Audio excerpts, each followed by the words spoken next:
Good afternoon, and thank you, Chairman. Today, I will explain and verify the activities of the established community feed for yellowfin tuna and juvenile to promote sustainable aquaculture.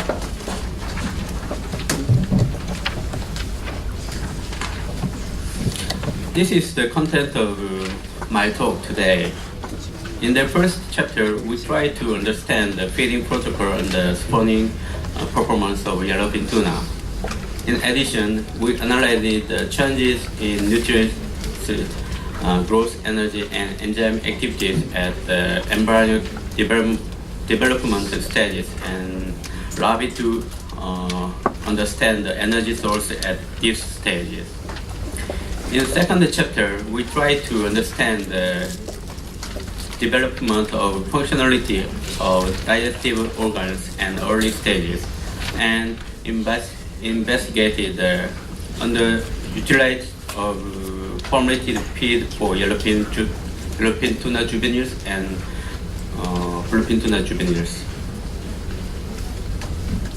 Where, from chapter 1, first we will discuss the effect of feeding protocol and their nutrients content in the spawning performance of yellowfin tuna. This was feeding protocol to determine the effect on spawning performance.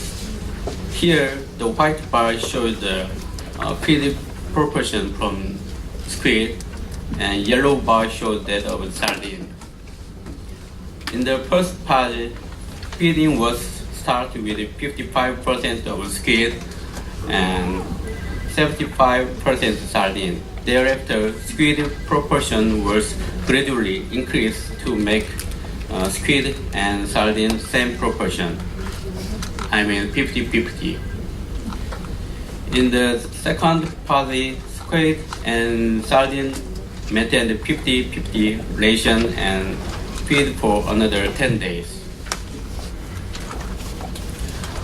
This slide shows the number of the eggs spawned and hatching rate from two types of feeding protocol.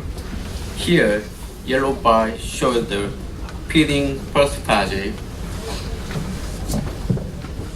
and first phase, that means a gradual increase of squid proportion.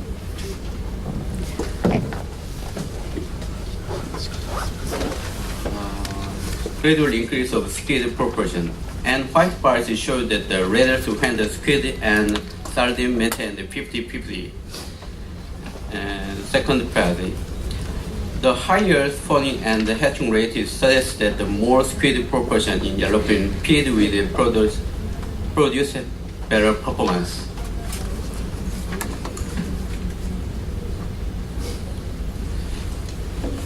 In this slide, we try to find out the reason why squid is better. Where look at the approximate composition, it's very difficult to find out the reason since both squid and sardine show the almost similar proportion.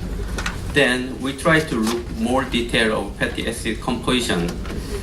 As you could see, EPA and DHA as spawning and in squid were about 20 and 30 times higher than that of sardine. This rather suggests that the yellowfin tuna required feed with high protein, DHA, and EPA as spawning season to produce better performance. This is due to important role of the protein and DHA and EPA on cell differentiation and membrane formation respectively at embryonic development before hatching. Next, we try to determine the change in nutrient, growth energy, and enzyme activity at the embryonic development stages and labial yellowfin tuna. We have collected eggs at different embryonic development stages as well as newly hatched rabbit to analyze this composition. Here, look at the related growth energy and free amino acid and triglyceride and glycogen of eggs were gradually decreased, but protein was increased until decreased little by little. Also, phospholipid was gradually increased immediately after hatching. It is speculated that the embryo or larvae will use lipid as energy source and accumulated protein to boost up cell development and growth. This slide shows the enzyme activities at embryonic development stages. AST, ALT, alkaline phosphatase, and creatine kinase enzyme activity was decreased gradually from cryo-based stages until eyed egg and appearance of Cooper's vesicle.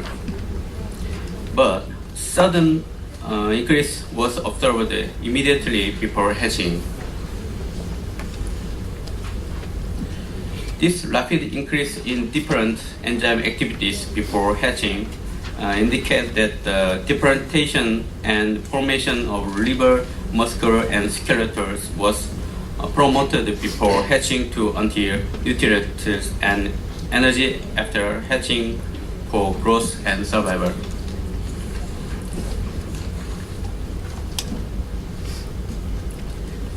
From the result, it is speculated that the embryo and larvae will use the lipid as energy source and accumulated protein to boost up cell development and growth. The rapid increase in development enzyme activities just before hatching indicated that the differentiation and formation of muscle, liver, and skeleton was promoted before hatching. This is due to utilizing nutrients or energy from the yolk sac to support growth and survival. Our ultimate goal at Chapter 2 was to establish a formulated feed for yellowfin tuna juveniles. At this chapter, as an initial step was investigated the change pattern of growth, body composition, and RNA per DNA ratio, and predict about the feeding protocol at early larvae and juvenile stages. Standard ranks and body weight were increased gradually from 6 days after hatching, but more rapidly after 15 days after hatching at fraction and post-fraction phase.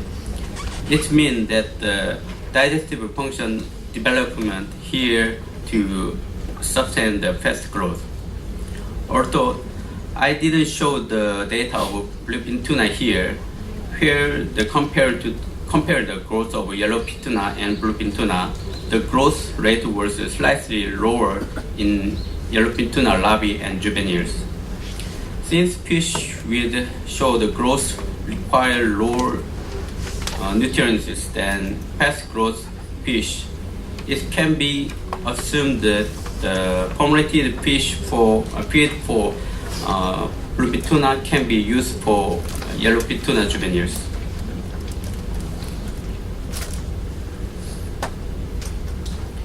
Here, left side show the variation of bluefin variation in the whole body proximate composition, and as usual, protein, lipid, and ash content were also followed similar trend of body growth. However, the more protein deposition than lipid again confirmed that the lipid being utilized as protein source. Right side figure showed the variation in condition factor which was calculated according to this formula.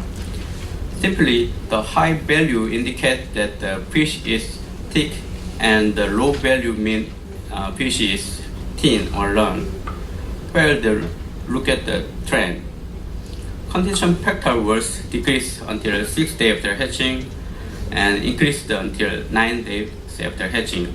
Again decreases until 15 days after hatching and again increases. The indicates that the growth at early stage is accompanied by alternative was simultaneous increase in cell number and cell volume.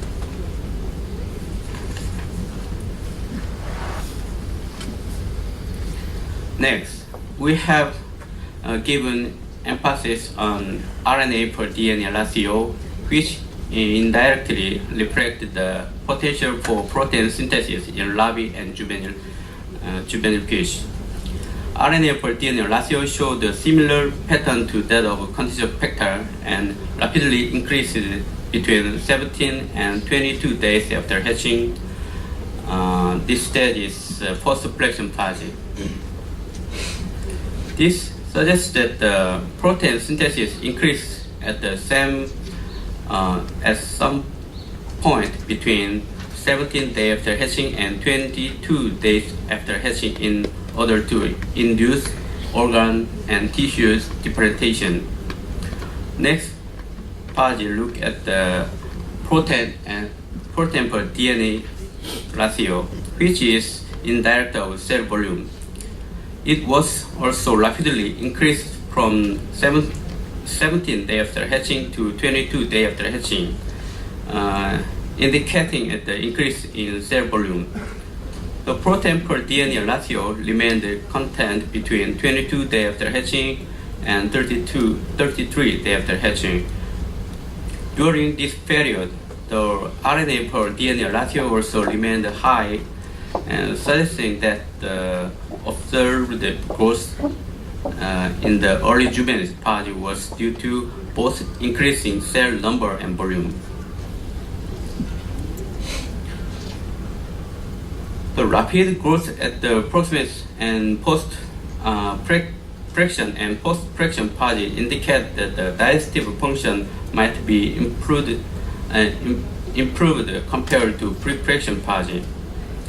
From the proximate composition, it seems that the protein was synthesized and being deposited in the body, and lipid was used as energy source. The variation of condition factor and RNA per DNA ratios indicate that the growth is accompanied by alternative in cell number and cell volume as early stage. However, the simultaneous increase in RNA per DNA and protein per DNA ratio is between 22 and 33 days after hatching, suggests that the observed growth in the early juvenile phase was due to both increasing cell number and volume. From this result, due to the slow growth at early larvae stage, Rotifer and Artemia can be used until 15 days after hatching. However, the higher growth afterward suggests that the feed with high and well-balanced nutrients is necessary after 25 days after hatching to support fast growth and get high survival.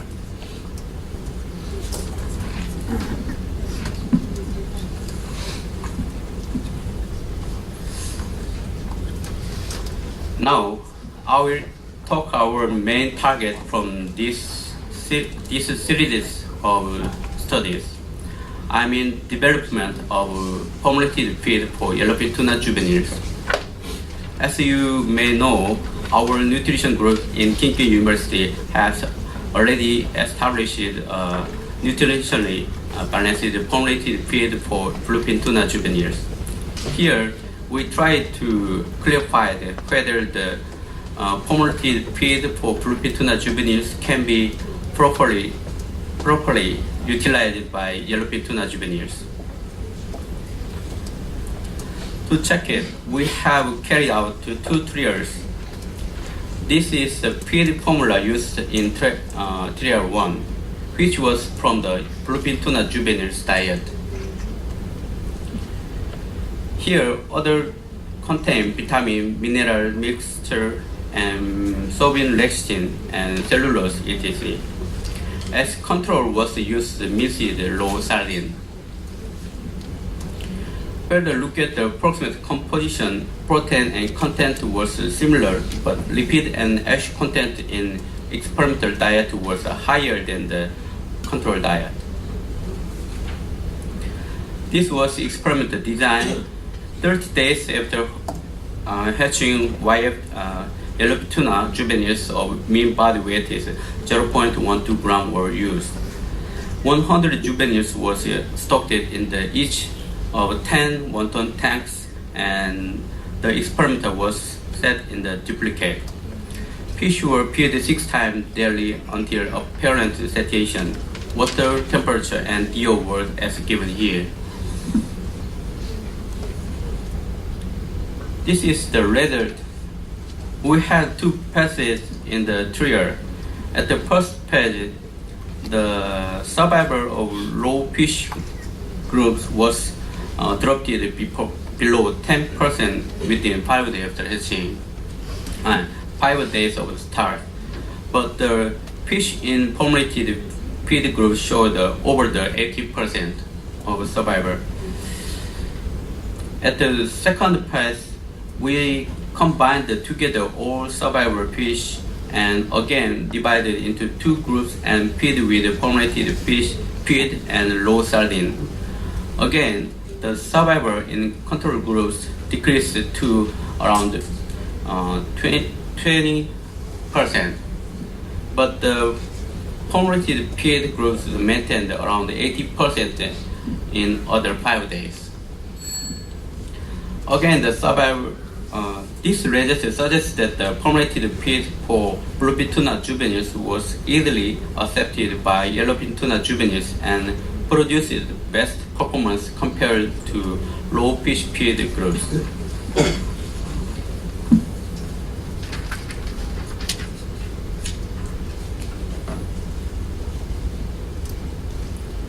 In the first trial, it was assumed that the insufficient vitamin content may be one of the reasons of the low growth from the low fish groups. In trial 2, we include the vitamin mixture in control raw fish. As experimental diet, we selected 2 types of enzyme-treated fish meal, Chilean and European fish meal, to investigate its utility. Other ingredients were similar to trial 1. Where look at the approximate composition, protein content were similar, but raw fish showed the lower lipid and ash content. 32 days old juvenile mean body weight 0.45 gram were used.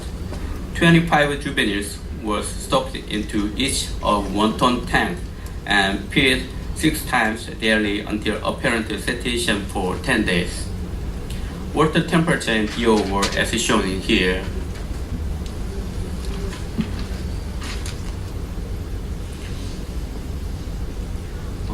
Final mean weight was 5 to 10 times higher than the initial weight. CFM being bigger than followed by EFM and control. This slide shows the variation in SGR and weight gain among the treatments. Both parameters show the similar pattern to that of the final mean weight. Here is the variation in survival rate and condition factor among the treatments.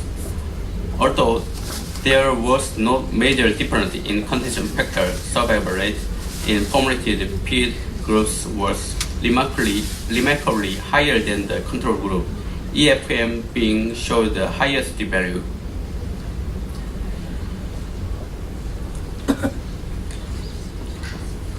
Summary: this result. Although vitamin mixture was include the raw fish, the formulated feed for bluefin tuna, again produce best growth performance in yellowfin tuna juveniles as well. Between two formulated feeds for the growth was faster in yellowfin tuna juveniles feed with Chilean fish meal, but survival highest in European fish meal feed groups. As expected, both learning experiments confirm that the formulated feed for bluefin tuna juveniles can be easily accepted by yellowfin tuna juveniles to sustain their growth. Overall summary: the higher EPA and DHA content in parent fish feed are important to get good spawning performance. The embryo or larvae of yellowfin tuna use the lipid as energy source and accumulate the protein to boost up cell development until growth. The lipid increase in different enzyme activities just before hatching indicates that the differentiation and formation of a muscular liver and skeletal was promoted before hatching. This rapid growth at fraction and post-fraction part indicate that the digestive function improved at this part compared to pre-fraction part. Early stage pre-fraction, the growth is compensated by alternative in cell number and cell volume, but rapid growth at the early juvenile stage is due to both increasing cell number and volume. The approximate formulated feed for bluefin tuna juveniles can be easily accepted by yellowfin tuna juveniles to sustain their growth. Overall, this result suggests that the approximate feed will help to increase the growth performance as well as the survival of yellowfin tuna juvenile. This will definitely contribute to the development of sustainable aquaculture industry for yellowfin tuna. Thank you.